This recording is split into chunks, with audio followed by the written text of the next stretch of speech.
Kelly Lynn, and welcome back to our show, Kelly Lynn's Creative Kitchen. Today I'm going to do a delicious, fast, and healthy tuna salad sandwich. With that in mind, I'll tell you what you need. We have 1 avocado, diced hamburger dill pickles, 2 beautiful pieces of butter lettuce, 3 a few baby carrots I'm going to dice up in there, shred in there, and a couple of tomatoes to finish the sandwich off. The meat part of it is 2 cans of drained tuna, which I will put into a nice big white cup. I drain it really well. I also rinse it off sometimes to get all the extra anything that is left in there. I rinse off the tuna as I open the can, and then I put that in there. And then I have chosen a Saffola mayo, which is much healthier than your fat-free or other mayos, and it's also got polyunsaturated fat. And the contents is 100 calories per serving. I'm going to do about 3 tablespoons of the Saffola into my tuna. So let's start with the mayo first. We'll throw 3 tablespoons of the Saffola mayo in here. And from what I gather, the makes about 4 to 5 sandwiches if you spread it out thinly. This is going to be a decadent tuna salad, and it's very delicious. It's also very healthy. And people don't have enough fish in their diet. Tuna is a great supplement for fish to help also raise the omega vitamins in your system and help you think better. It's also good for your skin. Fish oil is very good for your skin. Next thing I'm going to do is I'm going to take the pickles and I'm going to cube them. I'm going to have a few.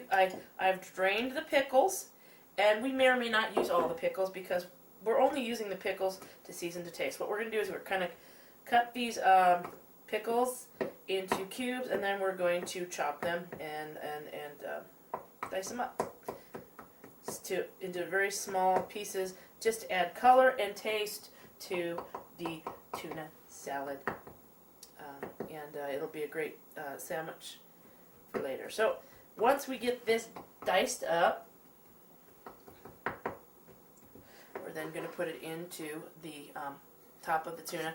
When I'm done dicing everything, I will mix it all up, and I will use a fork because the forks mix them in a lot better. Next thing I'm going to do is I'm going to use a shredder to dice this down into smaller pieces. I'll be right back with the shredder.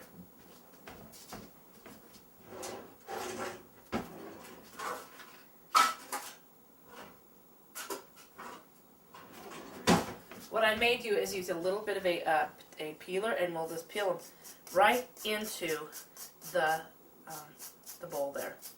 I think maybe 1 should be enough. You can also use this after you're done doing this with the tuna. You can use the carrot on top to add a little color to it, and then we might add a little balsamic vinegar later, or some extra seasonings like parsley and rosemary to add a little bit of zest to it.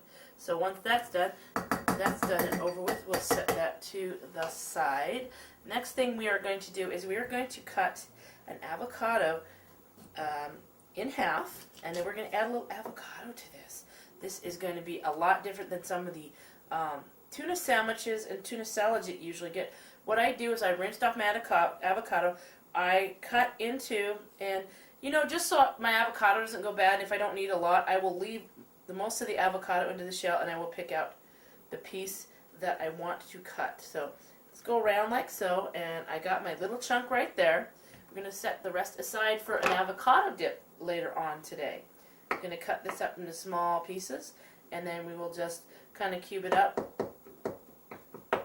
I try not to get an avocado that is too ripe because it might get too soft, but then again, it might even be, either way, whether it's a little hard or a little bit soft, it'll add a little texture and color to the tuna salad. This is a little different twist. This is called Kelly's Tuna Salad. Every recipe I get always has a twist. Then I'm going to add a little bit of my own favorite balsamic vinegar. Going to grab some rosemary, and then I'm going to stir it up, and we have ourselves a tuna salad. Okay? Okay, we've already added everything. We're going to stir this up. We got a lot of stuff to stir in. And the big consistency is not, I don't know what you like, but I like to have a lot of mayo in my tuna. So stir it with, in mind that you put, at least you cover all of the tuna meat. And it makes a nice and tasty, healthy meal, which is wonderful for lunches for your kids or a night, even to replace a dinner. Sandwiches are always delicious ways of doing things. Sandwiches, soups, and salads. Sandwiches, soups, and salads. The 3 S's that are also healthy and delicious. So, see what we got right there? I'm going to garnish this a little bit with a little more. Ooh, a little bit more of the carrot. Now that we've got the tuna mixture done, we are going to now cut our butter lettuce down to be put on the bread. One thing you want to do is, some people like a lot of mayo with their tuna, so I'm thinking I might add a little bit of mayo to the bread over here. So with that said, I'm going to get a butter knife and I'll be right back. From the other recipes, as you remember, I did a sandwich earlier with turkey, Tuscan turkey sandwich, and I added dill to my mayo. You can do so much different things. You can jazz so many different things up in so many different ways.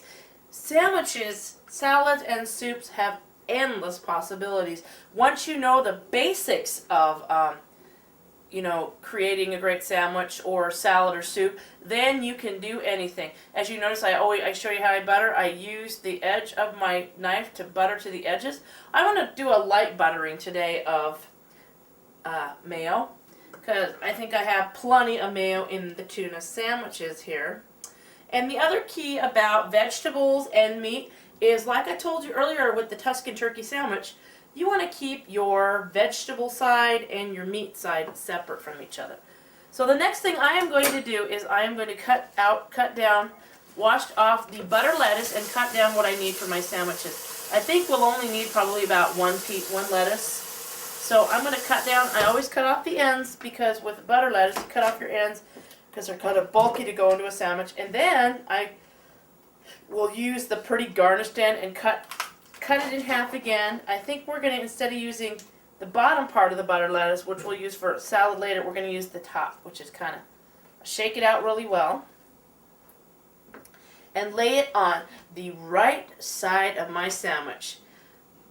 Unlike a lot of people, I love tomatoes, and in any meal I get, I try to incorporate tomatoes. I've got 2 small Roma tomatoes here that I'm going to wash off, and I'm going to cut up into a cube style. I'm going to cut them into long strips. Since they're smaller tomatoes, I cut them into long strips, and I cut each one into 4s, put them on each sandwich, and voila.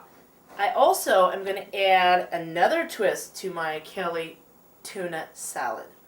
I am going to cut some fresh avocados to put into the sandwiches. Whether you're in a pinch of time or you want to dress up any basic tuna sandwiches, it doesn't take but a few minutes to add a couple of exotic vegetables, whether it be an avocado, a colorful tomato, or a carrot. You can do so many things with sandwiches. Okay, we're going to lay the tomato. We're going to make sure the tomatoes aren't soggy. We lay them face up. I like to make sure that when I get tomatoes, I don't get tomatoes that are so soft that they're going to be all greasy and everything. Next thing I'm going to do is, before I put the tuna salad onto the plate, since I have already opened a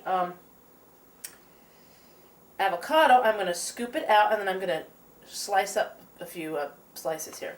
I have a nice avocado, and I'm going to be able to make some nice strips. I'm not going to have a whole bunch of strips. I'm just adding a little throughout for color. So let's add a few around on the sandwich here. It doesn't have to cover the whole sandwich.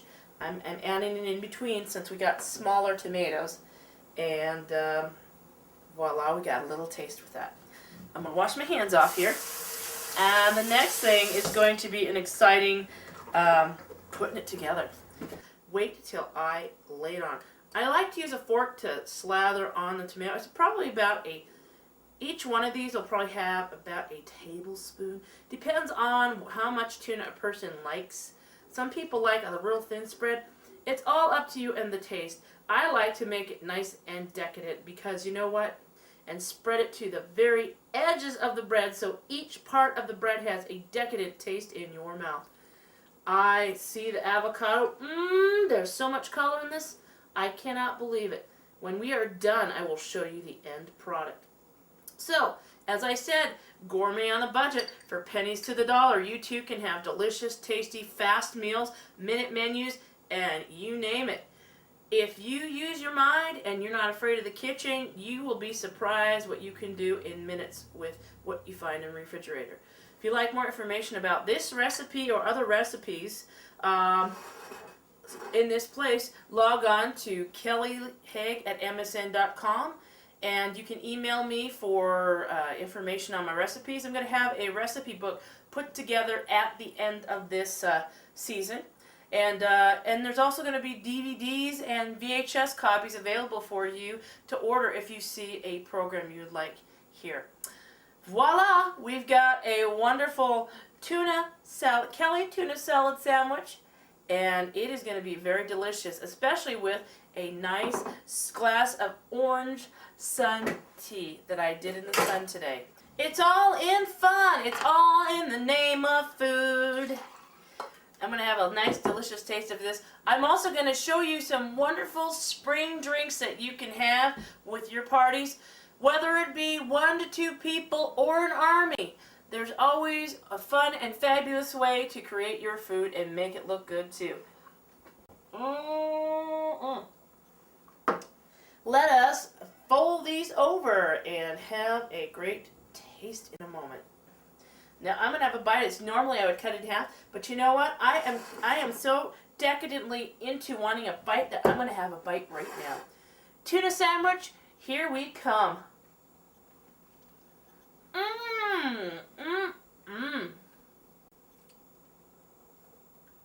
Kelly Lynn of Kelly Lynn's Creative Kitchen. Have a great day.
Hello and welcome back to Kelly Lynn's Creative Kitchen.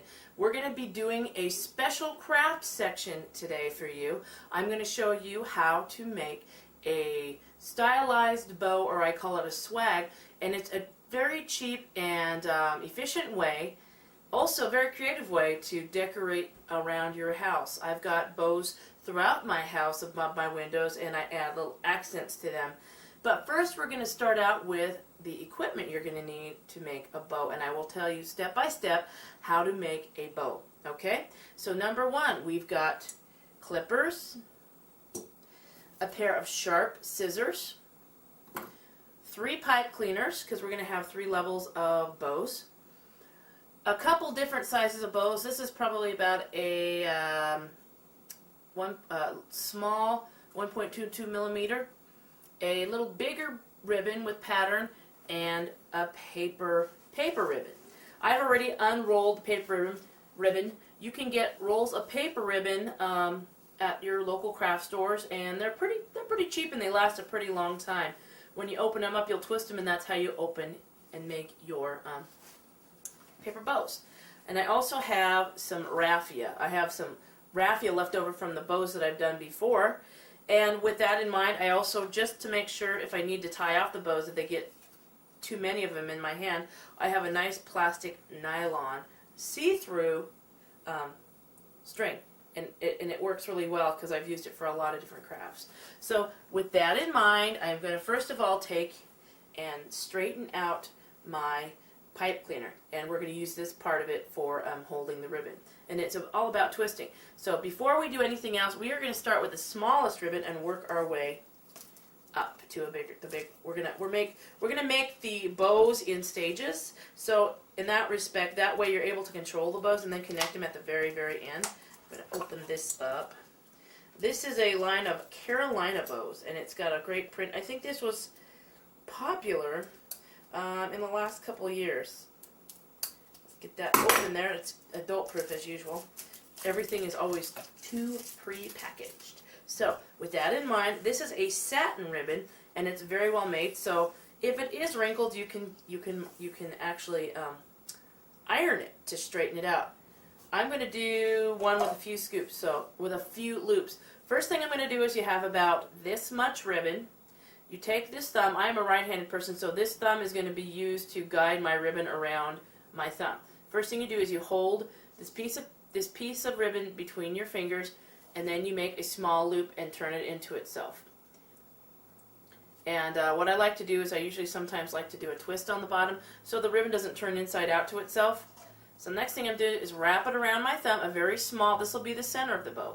If you don't want to center the bow, you can just go back and forth with loops. So starting out with the center of the bow, and then I take the bow, I have my loop, and I twist the ribbon that way so you don't have the inside of the ribbon. Again, and then I alternate the twisting. I twist in and make a loop. Each time I'm making a bigger loop. I twist out, and then I make a loop. I twist in, and I make a loop. I twist out, and I make a loop. And this is about the end of the ribbon. And then I twist out and make a loop. And then I take it. If you don't like the size of ribbon, you can go back and adjust the size if you need to. I like to have two different size ends. So basically, now that I've got the loop in my hand, I'm going to take that tape off. That just holds it on there. I like to keep these spools in case I have extra ribbon, then I wrap it around the spool. Next thing I'm going to do is I'm going to take my pipe cleaner. I'm going to stick it through the loop and between my first and second finger. I am then going to take and hold it tight and pull, and then I'm going to twist as tight as I can. Pull it out straight, and then I'm going to adjust my loops in my bow, kind of fix them a little bit, and then we're going to lay this bow aside. I'm taking this piece of tape off the end here, and voila, you got yourself a small bow. And this is the way you make a lot of bows. If you want to make bows for your gifts, it's a great way to do it. So the next thing I'm going to do is lay this aside, and the next bow I am going to do is this next size bow. Okay, so with that in mind, this is a chenille. This is a sheer see-through ribbon, so it has a nice contrast. There's still pinks in there and browns, but there's still a different contrast between the two. That's what I like when I make my swags. And you don't have to make them that big. Depending on how big you want, that's how big you'll put the loops. So with the same thing in mind, this is going to be a little bit different. Since I've already got a center loop on this bow, I'm not going to make a center loop on this one. We're going to fit and see how big it is. So what we're going to do is start out with just making a loop and holding it like so between these two, the first finger and the thumb. Then we're going to, and we're not going to twist because this is the kind of stuff you don't really want to twist because it is a little bit different consistency and there's wire in it. And then you'll do another loop.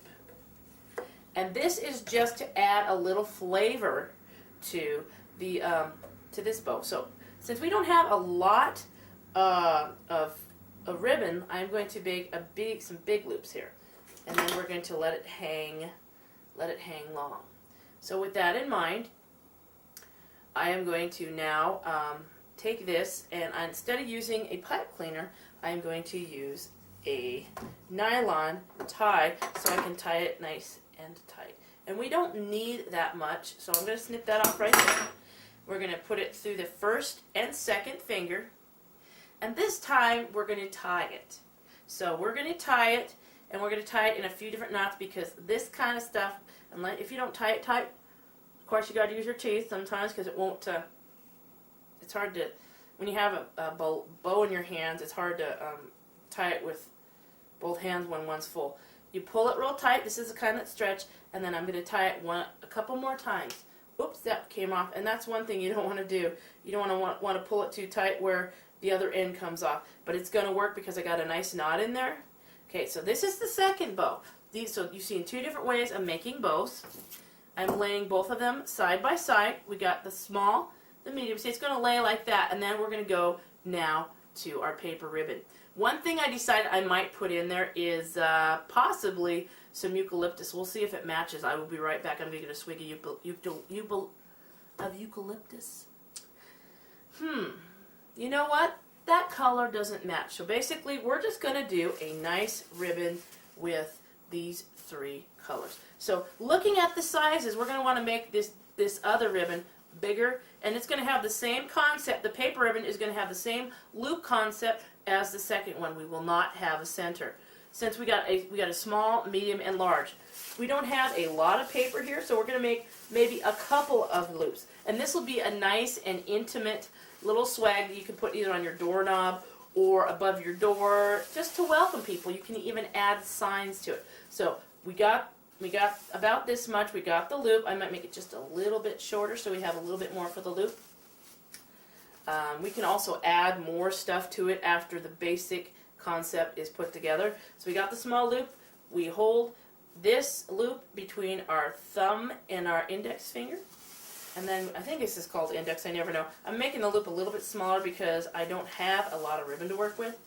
We're going to make a small loop. I think we're going to make a nice big bow. That's what we're going to do. See? So we made a real simple bow with two different loops. I'm going to adjust the size, and then I'm going to now take some nylon string and tie it also around the nylon string. This will help keep it together. We can always take it off after we put every one of the pieces together. So with that in mind, you got a lot of different ways you can do. You can use wire to keep these things together. You can use one piece of wire. As you get better, you can just take one piece of wire and make all of your bows, but I think it's better to make it in stages, because if you don't, your bows might come apart. So with that in mind, I'm going to pull this tight, and yes, I am using my teeth. The dentist would say, don't use your teeth, and this time I'm not going to pull as hard, and then I'm going to make a nice knot, a couple knots here. Along with that, we can also use this if we want to. We can use this and tie it into a loop to hang on the doorknob if we want to, but I'm also thinking that it might be good for, you can put a loop on there, or you can put a wire on there, because you may not be able to hang it straight on there. So with that in mind, we are going to now lay our bows together. First the large, the medium, and the thumb, and now the center. Brum, bum, bum, bum, bum, bum, bum, bum. And with that in mind, I'm taking the wire and I'm sticking it through my finger here. I'm sticking it through the first two fingers. I'm going to pull this down. Then I'm going to lay this bow on top of the other two. And with that in mind, I'm going to take the pipe cleaner, wrap it through these three ribbons. As I say, sometimes I like to wrap it so I finish off, and I'm going to do it again. I'm going to wrap it through as well. Pull really tight to make sure your ribbons are together. We can shape it after we're done pulling the ribbon through. And then we are then going to go through itself when I'm done pulling it through, I'm going to pull it through here, and I'm going to make it nice. I'm going to pull it nice and tight, and I think I might repeat it again because we're going to make it short.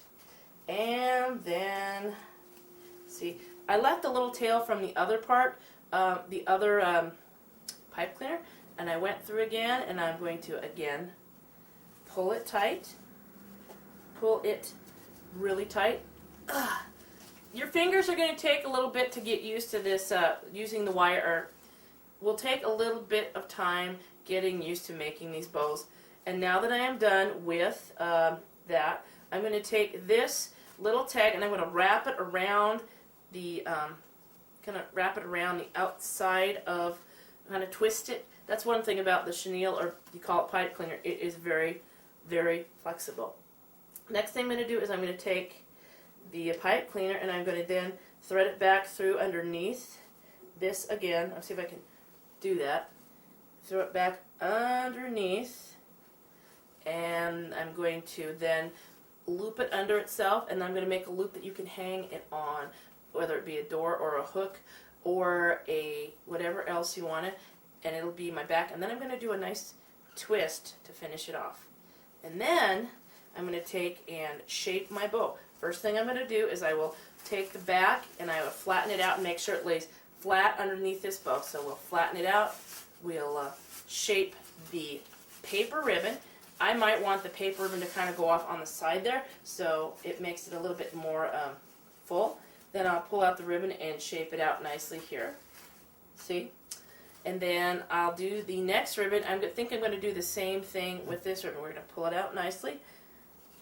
And then we'll pull it out nicely here. We'll shape the loop of the second big ribbon.